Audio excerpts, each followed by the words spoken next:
जय सद्गुरु महाराज की।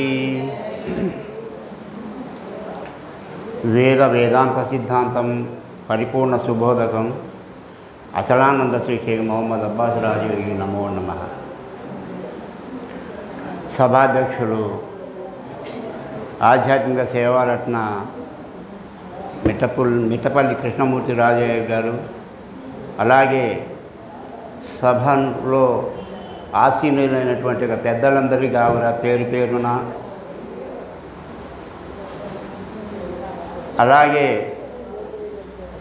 మరి వారి కుటుంబ సభ్యులందరికీ కూడా, శిష్యులందరికీ కూడా పేరు పేరున, సుదూర ప్రాంతాల నుండి విచ్చేసినటువంటి అందరికీ కూడా నా యొక్క ద్వాదశ నమస్కారాలు. ఇక్కడ బోధ చేయటం అంటే తాతకు దగ్గు నేర్పినట్టు, చేపకు ఈత నేర్పి అంటే నా భావం, నా అభిప్రాయం. కాబట్టి నా యొక్క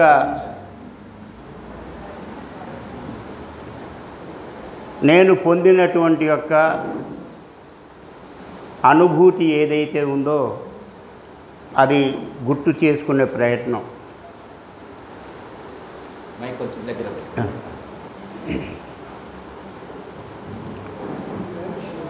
చదివి చదివి చదివి చావంగనేటికి చావు లేని చదువు చదవరేలా, చదివి చదివి చదివి చచ్చిరి జనులెల్లా విశ్వదాభిరామ వినరవేమ. అంటే ఆ మహానుభావుడు చదివి చెప్పాడా, చదవకుండా చెప్పాడా, మనల్ని చదవవద్దన్నాడా?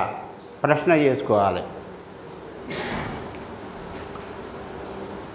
అంటే ఎప్పుడు ఏ పొద్దుగా కూడా ఆ చదువు మీదనే ఆ శాస్త్ర వాసనత్రయాల గురించి నాయనగారు చెప్తూ ఉంటాడు.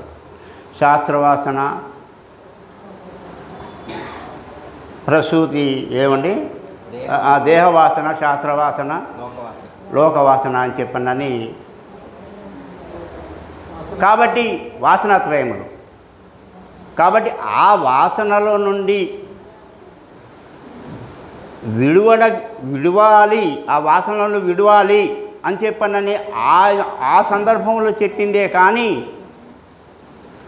శాస్త్రాలు చదవద్దని కాదు. ఇక్కడ వక్తలుగా కూడా అనేక విధములైనటువంటి వారి అనుభవాలు చెప్పినవన్నీగా కూడా మనం ఆస్వాదించాలనే కాదు, తిరస్కరించవనే కాదు. సందర్భోచితంగా పూర్వజన్మ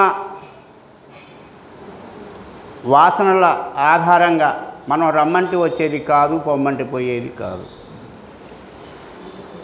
నేను పొందినటువంటి అనుభూతినే మీ ముందు ఉంచుతున్నా.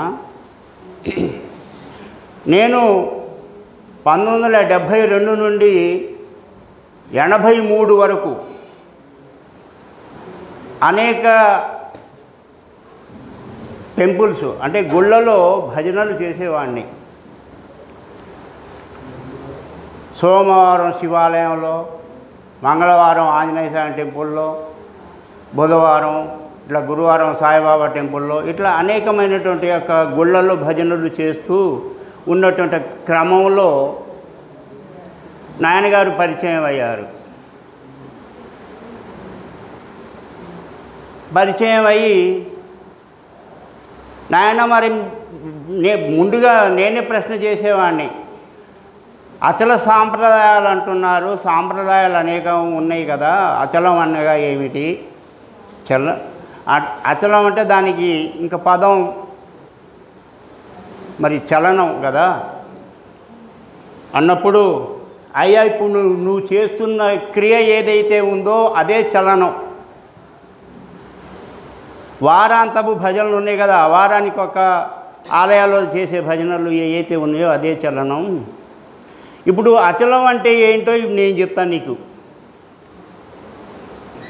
నువ్వు ఇప్పుడు నా దగ్గరికి వచ్చిందే అచలమయ్యా. అదంతా చలించి నీ మనసు బహుబహు విధాలుగా మరి ఒకడే ఆత్మ, ఒకడే పరమాత్మ, భగవంతుడు కూడా ఒక్కడే అని చెప్పినని నానా విధాలుగా నువ్వు వింటున్న మాట వాస్తవమే. ఆ ఒక్కని యొక్క స్వరూపం ఏదో తెలుసుకోవటానికే నా దగ్గరికి వచ్చావు. ఆ ఫలితమే నిన్ను నా దగ్గరికి తీసుకొచ్చింది నాయన. కనుక ఇప్పుడు ఏదైతే ఉందో నువ్వు చేసుకున్నటువంటి క్రియలు ఏవైతే ఉన్నాయో అవన్నీగా కూడా ఇప్పటి వరకు చేసినవి, ఇంత గతంలోనే నువ్వు చేసి వచ్చావు. ఆ వాసనలు నిన్ను వదిలిపెట్టలేదు. ఆ వాసనల వలన నువ్వు మళ్ళీ చేసిన పని చేస్తున్నావు పునః పునః. కనుక నాయన అచలం అంటే అప్పుడు ఆ గురు బ్రహ్మగా నాకు బోధించింది దేహో దేవాలయ జీవో దేవ సనాతన త్యజేత జ్ఞాన నిర్మాల్యం త్యజేత అజ్ఞాన నిర్మాల్యం సోహం భావేన పూజయేత్ అని మొట్టమొదటి మంత్రాన్ని నాకు ఉపదేశించారు 1983లో. అంటే నాయన నీ దేహం అనే దేవాలయంలోనే ఇంతకుముందు కూడా ఒక నాయన మనకు ప్రస్తావించారు. అయ్యా ఎద్దుమూత గ్రంథాలు ఉన్నవి, ఆ గ్రంథాల సారాన్ని నువ్వు పొందాలంటే, నువ్వు చదవాలంటే ఈ జన్మ కాదు కదా, ఇంకెన్ని జన్మలు ఎత్తినా కూడా నీ వల్ల కాదు. కాబట్టి దాని సారమే నేను ఇప్పుడు నీకు బోధిస్తున్నాను. నీ యొక్క దేహము అనేటటువంటి ఒక శాస్త్రం ఏదైతే ఉందో ఆ శాస్త్రాన్ని నీవు పరిశీలించు నాయన. కాబట్టి దేహో దేవాలయ, నీ దేహం అనే దేవాలయంలోనే దేవుడున్నాడు. వానికి ఈ జీవుడు రోజుకు 21,600 హంస జపములు చేస్తున్నాడు. దేహో దేవాలయ ప్రోక్తో జీవ సనాతన. ఈ జీవుడే ఆ సనాతనమైనటువంటి ఆ దైవాన్ని ఎప్పుడుగా కూడా ఎల్లప్పుడుగా కూడా మరి రోజుకు 21,600 హంస జపాలు చేస్తుండు. అదే నిత్యం జరిగేటటువంటి సోహం భావన పూజయేత్. ఆ సోహం సోహం సోహం అని చెప్పినని ప్రతిరోజు కూడా ఆ పూజ చేస్తూనే ఉన్నాడు నాయన. నీవు ఆలయాలకు వెళ్ళి చేసేటటువంటి అవసరం ఇప్పుడు నీకు లేదు. అలా చేసినట్లయితే అది చంచల స్వభావమే, అదే చలనము. ఇప్పుడు ఏదైతే ఇప్పుడు నేను నీకు బోధిస్తున్నానో దీని యందు నీ మనసు ఇప్పుడు లగ్నపరిచి నీ దేవాలయంలో ఆ దేవుడు ఎక్కడున్నాడో నువ్వు వెతికి అగో అతన్ని పట్టుకున్నట్లయితే అదే అచలము. ఈ యొక్క చలన స్వభావాన్ని విడిచిపెట్టి నేను చెప్పేటటువంటి నీ దేహం అనే దేవాలయంలో ఆ జీవుడు ఏ తీరుగా అయితే మరి సోహం సోహం అని పూజ చేస్తుండో ఇదిగో నాయన చూడు అని చెప్పనని నాకు 85వ సంవత్సరంలో 1985లో ఉపదేశం. ఆ తర్వాత ఇంకా 12 సంవత్సరాలకి పూర్ణబోధ. అప్పుడు ఏంటి పరిపూర్ణం అంటే వరుసలో కూర్చున్నారు. నేను కూడా కూర్చున్నా. అదేంటి నాయన నువ్వు పరిపూర్ణం అవ్వలేదా? లేదు నాయన అవ్వలేదు. అది పరిపూర్ణం ఏముంది? ఇప్పుడు నువ్వు దేహో దేవాలయ జీవదేవ సనాతన త్యజేత జ్ఞాన నిర్మాల్యం సోహం భావన పూజయేత్ అనేటటువంటి యొక్క సారాన్ని తెలుసుకున్నావు కదా. ఇప్పుడు దేహోహంతి సంకల్పం మహాపాపం ఇది స్ఫుటం. అప్పుడు విష్ణు స్వరూపంగా నాకు అగుపడ్డాడు. దేహోహంతి సంకల్పో పాపం ఇది స్ఫుటం. ఈ దేహం నాదనుకోవటమే పాపమయ్యా, అంతకంటే పాపం ఇంకోటి లేదు. ఒక్క మాటతోటి ఇది నాది కాదా అని ఇంకా 12 సంవత్సరాలు సేవ చేశా. సేవ చేస్తే చివరిలో నాన్న చెప్పినట్టుగా మూలభావం ఇదం జ్ఞాతం శరీరం కిమ నాస్తి. అసలు ఈ మూలం లేని గుర్తెరి శరీరం ఏమీనూ లేదు అని విష్ణు స్వరూపంగా 3/12/36 ఇప్పుడు మొత్తం మీద 40 సంవత్సరాలు. ఇప్పుడు 40 సంవత్సరాలు. అయితే ఏమిటి? దేహో దేవాలయ జీవదేవ సనాతన త్యజేత జ్ఞాన నిర్మాల్యం సోహం భావన పూజయేత్ గురు బ్రహ్మగా దేహో అంతి సంకల్పో మహాపాపమితి స్ఫుటం. గురు విష్ణువుగా మూలాభావం ఇదం జ్ఞాతం శరీరం కిము నాస్తి.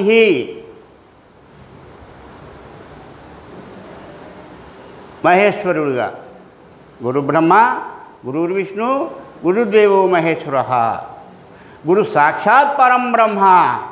ఇదిగో నాయన, ఇవి మూడుగా కూడా లేనివే నీకు ఉన్నట్టుగా తోచబడుతున్నది. ఇవి మూడుగా కూడా లేనియే ఉన్నట్టుగా తోచబడుతున్నది. ఇవ్వదా నాయన చదివేండు. లేదనుకు ఉన్నదదిగో దానిని నే తెలిసి తిననకు, దాన్ని నీవెరిగేవా కాదది నీచే తెలియను. ఏదిర తన్మాత్ర సమితి ఈ బట్ట బయట, దీనికి సాటి ఇదేది ఏ చోట. నాయన ఇవ్వదానికి ఆ నాయన కూడా చదివిండు. పుట్టుట గిట్టుట లేకను మన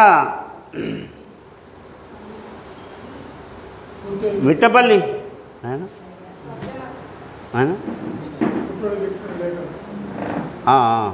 అంటే సమయానుకూలంగా అంతా నేను చెప్తున్నా. మిట్టపల్లి సత్యనారాయణ గారి క్యాసెట్లలో మీరన్న కందార్థం పుట్టుట గిట్టుట లేకను. అసలు మన సిద్ధాంతమే జనన మరణ భ్రాంతి రహితం.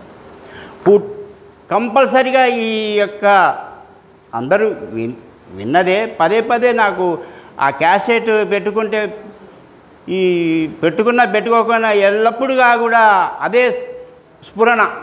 పుట్టుట గిట్టుట లేకను పుట్టే గిట్టేటి ఎరిక పోటీ మెరుగకన్ చట్టు వలె కదలకుండును బట్టబయలు ఇట్టి తిరిగి భావింపదగును ఎరుక లేక సేవింపదగును. వట్టి ఆశల చేత పట్టుబడకను ఈ గుట్టు దేశిక నోట గట్టిగా తెలుసుక అని మనకు పుట్టుట గిట్టుట లేకను దీని అర్థం అందరికీ తెలిసిందే. అయినా మళ్ళొకసారి గుర్తు చేసుకుందాం.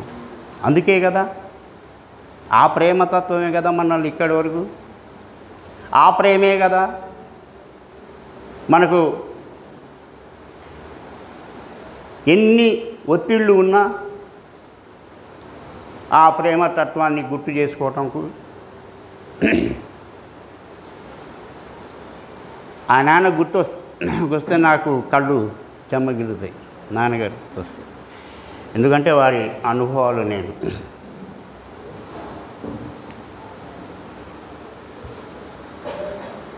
అయ్యా పుట్టుట గిట్టుట లేకను ఈ పోడిమి అంటే ఈ భూమి దీనందు పుట్టేటటువంటి యొక్క జీవరాశులు ఆ భూమి ఎరగదు. ఆ భూమికి ఏమైనా తెలుసా? తెలియదు. ఏ విత్తనం మనం నాటినట్లయితే ఆ విత్తనమే మనకు చిగురుస్తుంది, మొలకెత్తుతుంది. విత్తనమే కానీ కారణం భూమి కాదయ్యా. ఆ భూమికి సంబంధం లేదు, ఆధారంగా ఉన్నది భూమి. పుట్టుట గిట్టుట లేకను పుట్టే గిట్టేటి ఎరుక పోడి మెరుగకను. ఈ పుడమి తల్లికి వాటి యొక్క గుర్తు దానికి లేదు, అది ఆధారంగానే ఉన్నది. ఆ తీరుగానే పుట్టుట గిట్టుట లేకను పుట్టే గిట్టేటి ఎరుక పోడి మెరుగకను చట్టువలె కదలకుండును బట్టబయలు తిట్టి తిరిగి భావింపదగును. అట్లాగే ఆ నాయన ఇంకొక ఉపమానం కూడా చెప్తాడు. నీళ్లలో ఉద్భవించేటటువంటి యొక్క జీవరాశులు చేపలు కానివ్వండి, కప్పలు కానివ్వండి, తిమింగలాలు కానివ్వండి, ప్రతి ఒక్క జీవి అంటే ఏ జీవికి ఆ జీవే కారణం, కానీ నీళ్లు ఏమాత్రం కూడా కారణం కావు. జలం కారణం కాదు, జలం ఆధారమై ఉన్నది. కాబట్టి నాయన నువ్వు కొలిచే దేవతలందరిగా కూడా నీకు సంబంధం లేదు. అగో నీకు నీవే సంబంధం. నీకు నువ్వు పూజించే, నువ్వు ఆరాధించే ఆనాడు కానీ ఈనాటి వరకు వాటికి సంబంధం లేదు. నీకు నీవే సంబంధమై ఉన్నావు. పుట్టుట గిట్టుట లేకను పుట్టే గిట్టేటి ఎరుక పోడి మెరుగుకను చట్టు వల్ల కదలకుండును బట్టబయలు ఇట్టి తిరిగి భావింపదగును. వట్టి ఆశల చేత పట్టుబడకను ఈ గుట్టు దేశిక నోట గట్టిగా తెలుసుక. ఈ గుట్టు ఎవరు చెప్తారు? ఆ దేశికుడు, ఆ సత్యనారాయణ స్వాముల వారు. ఆ తర్వాత ఆ పైన దయానంద స్వాముల వారు, ఆ తర్వాత అచలానంద స్వాముల వారు, ఆ పరంపరలో వచ్చినటువంటి యొక్క మన ఆధ్యాత్మిక సేవారత్న మెట్టపల్లి కృష్ణమూర్తి రాజయ్య గారు, ఇలా శిష్య ప్రశిష్యులందరూగా కూడా ఆ భావాన్ని పొందారని చెప్పనని మనకు ఇదే నిదర్శనం, ఈ సభే నిదర్శనం. ఇప్పుడు ఆ నాయన చెప్పినట్లుగా ఈ సేవే నిదర్శనం. ఇంకేం కావాలి, ఇంకేం పొందాలి, ఇంకా ఏదో ఉందా పొందడానికి, ఇంకా వేరే ఏదైనా ఉందా? ప్రేమే కదా, మమాత్మ సర్వభూతాత్మ, ఆ ప్రేమతత్వాన్నే కదా, ఆ ప్రేమతత్వం పొందగలందులకే కదా ఈ కార్యాలను. ధర్మో రక్షిత రక్షిత, ఎవరైతే ధర్మాన్ని రక్షిస్తారో ఆ ధర్మమే నిన్ను రక్షిస్తుంది. ఇప్పుడు ఒక ఉపమానం చిన్నజీవి స్వాముల వారు, కోరికల వెంట నీవు పరుగెడటం కాదయా, కోరికలు నీ వెంట పరుగెడాలి అంటాడు. అంటే ఇప్పుడు ఆ నాయన అన్న మాటకి గుర్తొచ్చింది ఆ ఉపమానం. కోరికలు సీతాకొక చిలుక లాంటివి, కోరికలు తుమ్మెదలు లాంటివి. ఆ తుమ్మెదలు, ఆ సీతాకొక చిలుకలు మనం పరిగెడితే అవి చిక్కుతాయా, మనకు అందుతాయా, దొరుకుతాయా? అవి చిక్కవు, దొరకవు. అవి సంచరించే వనాన్ని నువ్వు సృష్టించావనుకో, దాన్ని సంథింగ్ ఏమో తోట, ఆ తోట సేద్యం చేసావనుకో, లేకుంటే సేద్యం చేసే తోటలో నీవు ప్రవేశించావనుకో, ఆ తుమ్మెదలు, ఆ సీతాకోలు చిలుకలు నీ చుట్టే అవి తిరుగాడుతూ ఉంటాయి. వాటికి కావలసినటువంటి యొక్క ఏదైతే జనన మరణ భ్రాంతి రహిత అచల సిద్ధాంతం అని తెలియజేసేటటువంటి సద్గురువులను నీవు ఆశ్రయించినట్లయితే నీవు కోరే కోరికలు ఏవైతే ఉన్నాయో అవన్నీ నీ చుట్టూ పరిగెడుతుంటాయ్యా అని ఇక్కడ ఈ సందర్భంలో అది మనం ఎంతైనా గుర్తు చేసుకోవాలి. నాయన సెలవు ఇచ్చారు కనుక. కాబట్టి మనం చేసే, ఇప్పుడు మా నాన్నగారు కూడా అంటారు, అయ్యా ఎవరి యొక్క, అందుకే అక్కడ ప్రత్యేకంగా చెప్పాల్సి వచ్చింది, నా బుద్ధికి సరిపడ్డది నీ బుద్ధియే కానీ ఎన్ని నేర్పులగని నన్ను ఈ బుద్ధులు ఆ బుద్ధులు నా బుద్ధికి మెప్పురావు నా తండ్రి వినరా. నిన్నే ఎందుకు అనాల్సి వచ్చింది, నేనే ఎందుకు రావాల్సి వచ్చింది? ఈ బుద్ధులు ఆ బుద్ధులు నా బుద్ధికి మెప్పురావు నా తండ్రి వినరా. శభాస్, నేను ఏ తండ్రి కనేరా? ఈ బుద్ధి మా నాకు ఏ బుద్ధి భూనాకు, ఈ బుద్ధి మా నాకు ఏ బుద్ధి భూనినా నీ బుద్ధి చెడిపోవు నా తండ్రి వినరా. శభాసు, నిన్ను ఏ తండ్రి కనేరా. ఆహా, అటు 7 తరాలు ఇటు 7 తరాలు శుద్ధి అవుతాయట. అచల గురువుని ఆశ్రయిస్తే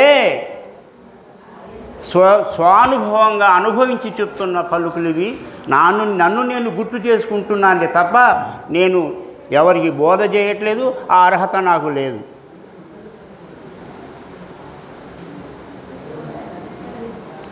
ఆ మెట్టపల్లి నాన్నగా దీక్షితులు నిజానంద మెట్టపల్లి సత్యనారాయణ సద్గురు ప్రభువుల వారి దర్శనం కొండవీళ్ళలో శిలార్బీబి అమ్మగారి ఆరాధనలో మొట్టమొదటి దర్శనం. అక్కడ నాకు ఒక ఇంజెక్షన్ చేసి, అప్పుడు నేను అన్నాను కదా వారాంతపు ఆలయాలలో తిరుగుతున్నానని, తిరిగి తిరిగి తిరిగి తిరిగి తిరిగి అసలు అలసట చెంది ఎలా పడిపోయేవాడినో అలా పడిపోయేవాడిని, ఎక్కడ పడితే అక్కడ.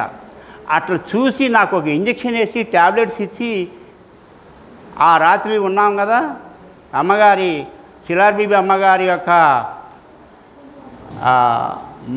మండలాభిషేకానికి తర్వాత నాయన మండలారాధనకి వెళ్ళినప్పుడు మొట్టమొదటి దర్శనం. ఆ తర్వాత తెల్లారింది, ఈ జయమంతా ఖాళీ చేశారు, అంత చుట్టుముట్టారు నాన్నగారు చుట్టే. అప్పుడు వైద్యం చేసేవారు, అమ్మ గాజులేమని నీ చేతికి గాజులు ఇక్కడ కూర్చో. ఆ గాజులు వేసేవారు. అసలు ఏది లేకపోతే అమ్మ నీకు ఏంటమ్మా అలా ఉన్నవేంటమ్మా, అద్దే ఇగో ఈ చీర కట్టుకొని రాపో, ఇద్దే నాకు కళ్ళారా చూసా. ఆ తర్వాత కుప్ప పోసేవారు. అప్పట్లో ఎంత అండి, రూపాయి 2 రూపాయలు ఎక్కువ పోసారు. అమ్మ లెక్క పెట్టండి, ఎంత 10 మంది నడవండి వైరా. అదేంటన్నా మాకు బట్టలు లేవు వైరా, అన్ని ఇస్తాలే ఆ గురుమూర్తి. ఆ తీరుగా ఆ నాయన బోధలు నాకు ఎంతో ప్రభావితం చేసి అక్కడి నుండి మా చెల్లెకి ఆ వైరాలో ఇచ్చాం. ఆ వైరా అదేదో బజారు అమ్మ మా చెల్లికి చూడాలనే ఒక అని చెప్పటం, ఇంటి దగ్గర వచ్చి గురుగారి దగ్గర కూకోవడం. అదేంటయ్యా ఎక్కడికి వచ్చావు, మా చెల్లెలు. మరి పోయినావా, పోతలేండి. ఇలా ఆ ప్రేమ తత్వమే ఇవాల్టిగా కూడా ఆ కుటుంబం అంతగా కూడా మరి వారు ఆచరింపచేసి వారి యొక్క ఆశీస్సులతో వారి కుటుంబమే కాకుండా ఆ గాలి సోకిన మనం అందరంగా కూడా మరి అది సిద్ధిస్తుంది. అందులో ఏమాత్రంగా కూడా సందేహం లేదు. ఇది ఎవరు ఇస్తేనో వచ్చేది కాదు, ఎవరు పొందింపజేస్తే వచ్చేది కాదు. కాకపోతే మానవ ప్రయత్నం చేయాలి, తప్పదు. ఆ వాసన ఉంటే అదే గులాబీ పువ్వు ఉంది, అది ఏమైనా నేను గుబాళిస్తున్నానని ప్రకటపరుచుకుంటుందా? ఆ సుగంధం ఉందని మల్లెపువ్వు ఏమైనా ప్రకటపరుచుకుంటుందా? ఆ నదీ జలాలు ఏమైనా ప్రకటపరుచుకుంటున్నాయా, నేను ప్రవహిస్తున్నాను వచ్చి పుణ్యస్నానాలు చేసి ఆచరించండి అని? లేదు.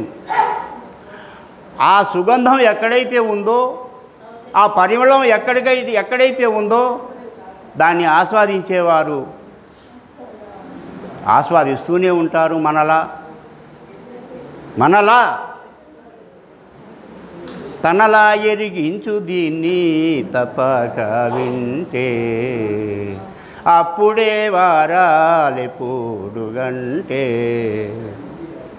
అన్నట్టు ప్రతిదాన్ని తనలా అనుకోవాల్సిందే. కానీ వారిలా అంటే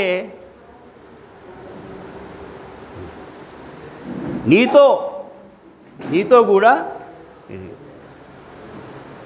కాబట్టి ఈ సందర్భంగా గుర్తు చేసుకోవటం కోసమే మనల్ని కూడా ఎవరి కర్మలు వారు గుర్తింపజేసుకొని, నేను గురువుగారి పాదాలు, గురు పదములు సోకక పూర్వం ఎలా ఉన్నాను, ఇవాళ ఎలా ఉన్నాను, ఎవరికి వారు బేరీ చేసుకోవాలి.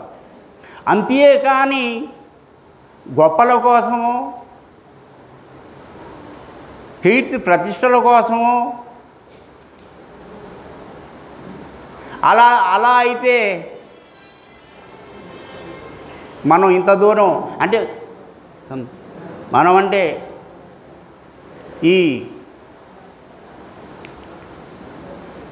ఆధ్యాత్మిక సేవారత్న మిట్టపల్లి ఆధ్యాత్మిక సేవారత్న నిత్యానంద మిట్టపల్లి కృష్ణమూర్తి రాజయ్య గారే మనకు ఉదాహరణ. అసలు అదే ఆచరణ. ఇప్పుడు వారు అన్నదిగా కూడా ఆచరింపాలి, ఆచరించటమే ఎవరో చూడాలని కాదు, ఎవరి కోసమో కాదు, ఎవరికి వారు ఉద్ధరేదాత్మానాత్మానం ఆత్మయోమవసాధయేత్ ఆత్మయోరాత్మనో రిపుః ఆత్మయోరాత్మనో బంధువు. బంధుమిత్రులు ఎక్కడో లేరయ్యా అర్జున, బంధుమిత్రులు ఎక్కడో లేరు. నీ యొక్క దుష్ప్రవర్తనే శత్రువులు, నీ సత్ప్రవర్తనే మిత్రులయ్యా. నీకు నీవే బంధువు, నీకు నీవే శత్రువు అన్నారే కానీ ఎవరిని వేలెత్తి ఏ శాస్త్రము ఏ పెద్దలుగా కూడా మనకు సెలవు ఇవ్వలేదు. కాబట్టి ప్రయత్నం తప్పదు. ఆ సూర్యుడు ఉదయించినట్టుగా ఎవరు ఉదయించమంటే ఉదయిస్తున్నాడు. ఆ చంద్రుడు ఎవరిని అడిగి, అదే వారిద్దరు ఏకమైతే ఇంకేమైనా ఉందా? సత్యాసత్యాలు కూడా ఆ తీరుగానే ఉన్నాయి, నిత్యానిత్యాలుగా కూడా ఆ తీరుగానే ఉన్నాయి, ధర్మాధర్మాలుగా కూడా ఆ తీరుగానే ఉన్నాయి, ఉంటారు. కలవరు వారు, కలుపుదామన్నా వారు కలవరు. సూర్యచంద్రుడు కలుస్తారా? ఇక్కడ దుర్గుణ నిర్గుణాలు కలుస్తాయా? అవి కలవయి. అవి చేసుకున్న కర్మ అలాంటిది, ఆ సిద్ధాంతం అలాంటిది. జనన మరణ భ్రాంతి రహిత అచల సిద్ధాంతం అలాంటిది.